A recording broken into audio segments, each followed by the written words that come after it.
kale dunida aynu ku noolnahay guudkeeda laga xuso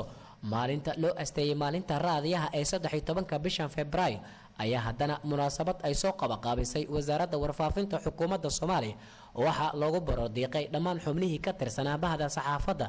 iyo fanaaniinta oo iyaga oo ku guda jira howlahooda shaqo gacno ka xaq daran ay dileen munaasabadaasina waxa ka qayb galay xubno oo ka mid yahay wasiirka wasaaradda warfaafinta xukuumadda Soomaaliya ururka saxafiyiinta qaranka Soomaaliyeed ee DOSAJ ururka hablaha saxafiyiinta Soomaaliyeed agaasimeyaasha warbaahinada madaxa bannaan ee Muqdisho ka howlgala saxafiyiinta ajnabiga ah ee Muqdisho ku sugan madaxda kooxda hobalada fanka qaranka waa bari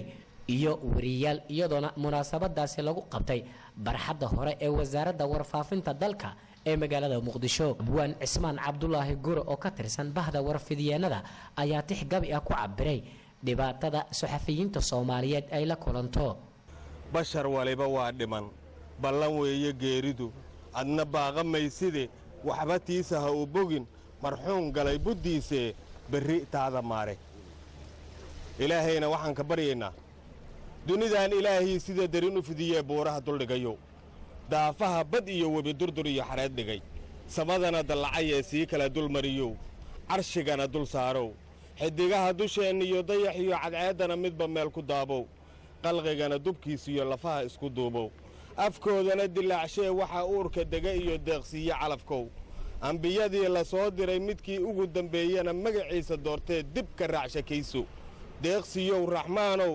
dhib markaan dareenno culays ba'an inagu dego adaankaa dalbaynaa naxariis da'weyn iyo nasrigaaga dabayaan indiyo xaaji maxamed oo ka mid ah hablaha saxafiyiinta ahna gabar u dhacday allaha u naxariistee liibaan cali nuur oo ka mid ah saxafiyiintii lagu dilay dalka ayaa bahda warfidiyeenada ku guubaabisay in ay sii wataan howlahooda shaqo daan nahay saxafiyiinta Soomaaliyeed gaar ahaan haweenka aan diyaar u nahay inaan wali u sii shaqeyno dalka iyo dadka Soomaaliyeed aan tusino inay nabad u tahay wax wanaagsan noolo kastana uu soo noolaan karin nabad la'aan ilaah baa wax dila laakiin sababaa jirto ugu dambeyntiina wasiirka wasaaradda warfaafinta xukuumadda Soomaaliya Mustafa Sheekh Cali Dhuxulow ayaa sheegay in loo baahan yahay in dabagal dhab ah lagu sameeyo falalka lagu waxyeeleeyay saxafiyiinta Soomaaliyeed isagoona hoosta ka xariiqay wasiirka warfaafinta Mustafa Dhuxulow in xorriyadooda dib loo siin doono laba wariye oo u xiran hay'adaha ammaanka kuna xiran magaalada Muqdisho dadka dambiyadan joogtada horu geystay kuwa geystaba in files loo furo